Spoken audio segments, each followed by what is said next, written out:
Everyone, in today's video we will see how to activate the Airtalk wireless SIM card. SIM unlock and activation step by step guide. Step 1. Insert the SIM card. So turn off your phone, insert the Airtalk wireless SIM card into the correct SIM slot, then turn the phone back on. Step 2. Open the activation page. Visit the official Airtalk wireless activation page. Enter your SIM card, the ICC ID which is printed on the SIM card or SIM packaging. If requested, enter your phone IMEI or other account detail. Step 3. Complete the activation.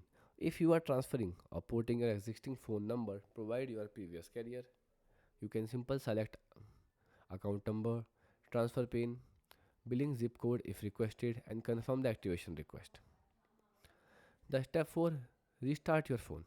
Once activation is complete, restart your device and wait a few minutes for the phone to connect to the Airtalk wireless network. The step 5. Test your services. So make a phone call, send a text message and turn on mobile data to verify everything is working properly. The step 6. Contact Airtalk wireless support. If you still can't activate your SIM, contact Airtalk wireless through the Airtalk wireless help center or use the customer support option listed there. Goodbye and thanks for watching.